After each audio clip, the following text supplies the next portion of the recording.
Hey, Shalom, Shalom, Akim, Yahabashmel Shai, Barakatam, Bashim Kakudash, call hello, Yahabashmel Shai, call hello, Yahabashmel Shai. Double honor to the apostles and elders of Great Millstone. Shalom to the Akim out there and the elect. That's the men, women, and children selected to make it out of here from the coming destruction. Alright? I'm the brothers of Yon Olive, the DC camp, coming at you with another book review, of course, on this book right here, 100 Years of Lynching. Alright, book review part 29. It's called Two White Girls Whipped in the New York Times, alright? In April 27th, 1903. And there's a reason why in Slock in 1903, if I set it off, in 1903 is a reason why two white girls would be whipped. Alright? You'll see it has something to do with us. Alright?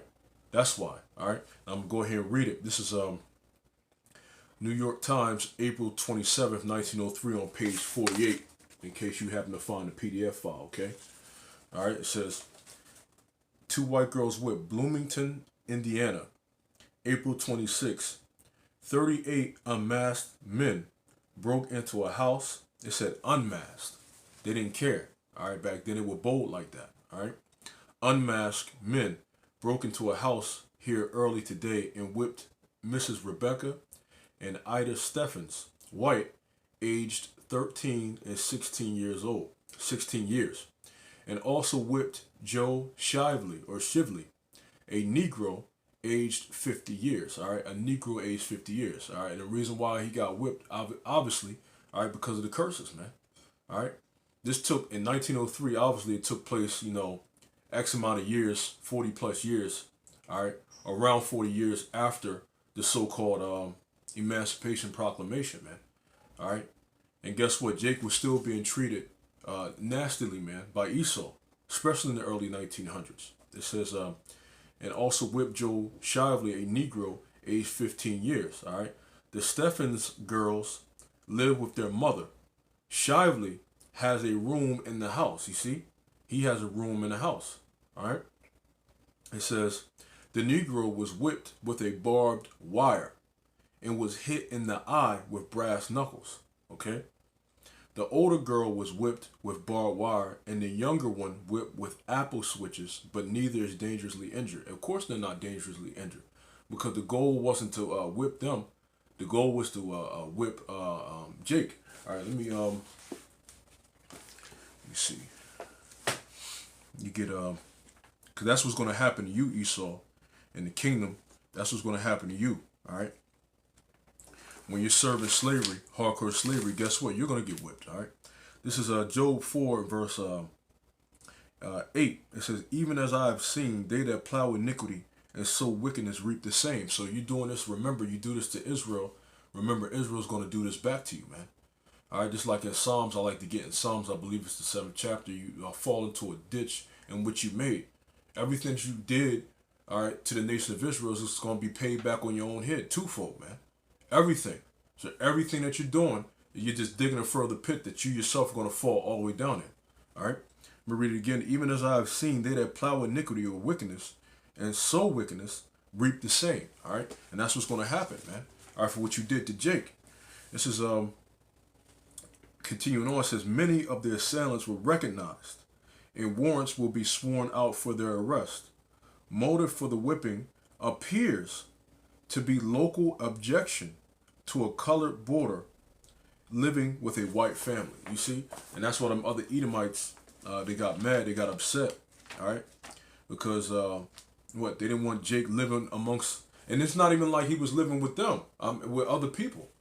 He was living amongst this particular Edomite family, all right?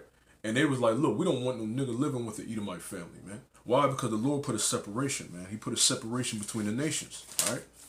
This is Deuteronomy 32 in verse 8. It says, when the Most High divided the nations to the nations their inheritance, when he separated the sons of Adam. See, he separated us, man. It was a separation. Yes, the Lord deals with racism, man. Racism. Each race has their own things, man. All right?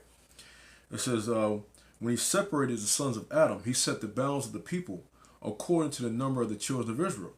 For the Lord's portion is his people. Jacob is the lot of his inheritance. The Lord's portion of his is his own people, man. All right? You see that? But it's a separation. He separated the nations, man. That's why I got that. All right, we wasn't meant to all come together. We was meant to all be separated, man. And guess what? The children of Israel are supposed to be not only separate, all right, they're supposed to be above all the other nations, man. I'm, getting basic scriptures, all right. This is Deuteronomy 7 verse 6. For thou art a holy people unto the Lord thy power. The Lord thy power hath chosen thee to be a special people unto himself, above all people that are upon the face of the earth. Let me get the other one I had there. Leviticus 20 and 26. It says, and ye shall be a holy, Salaki, and ye shall be holy unto me. See, he didn't say for all the other nations to be holy unto him. It says, and ye shall be holy unto me. All right. For I am the Lord, Yahweh Shemel Shai, am holy, and have severed you from other people, that ye should be mine. You see that? So it's not supposed to be us gathering and being together with other people, man. All right. We're supposed to be separated unto the Lord, man. And that's in everything. Our businesses and everything. All right. Well, really, of course, we can do business with the heathen. All right. We can do actual business monetarily and stuff with the heathen. But in our ways, our way of life, our living and everything's supposed to be separate from the heathen. It's supposed to be. Now, I know we're in slavery and captivity. All right. But really, we're supposed to have as little business with these heathen as much as possible, because they do stuff like this to you, man. This is still going on. This is going on in a modern way, man. They throwing Jake's in jail wrongfully, planting drugs on Jake. They what they doing? They firing Jake. Jake. I heard stories of Jake's getting new jobs. They getting new cars, new homes, and stuff like that. And all of a sudden, when their success got abroad, they were set up to lose their job. Which in turn will lose their stuff and go on even further stuff, man. You see? All right, we're supposed to be a separate people unto the Lord our power, man. All right? So this is Salaki, this has been another episode of book review, 100 Years of Lynching, part 29. All right? White girls whipped, and they were only whipped, all right? Their own family was only whipped because they were harboring Jake, man. All right? Showing you the pure hatred. It's a pure hatred. Matter of fact, let me get that. And they shed the blood of Jake, man. Whipped him with a barbed wire to hit him with brass knuckles, man. You see? You think that didn't hurt? This is Ezekiel 35 and verse 5. Because thou hast had a perpetual hatred, and hast shed the blood of the children of Israel by the force of the sword, in the time of their calamity, in the time that their iniquity had an end. Therefore, as I live, saith the Lord power, I will prepare thee unto blood, and blood shall pursue thee. So if thou hast not hated blood, even blood shall pursue thee. And guess what? Part of that blood is going to be killings, okay? A lot of killings of you Edomites in the kingdom. And of course, guess what? When you're working in slavery, your blood is going to be shed. You're going to be whipped. All right, remember, we're going to return unto them double what they did to the nation of Israel. All right? So with that, once again, it's been another book review. Hope Akim out there has been edified. With that, call on Yahweh Shemel Shai Bashim Kal Kadash. And as always, to the elect, double shalom.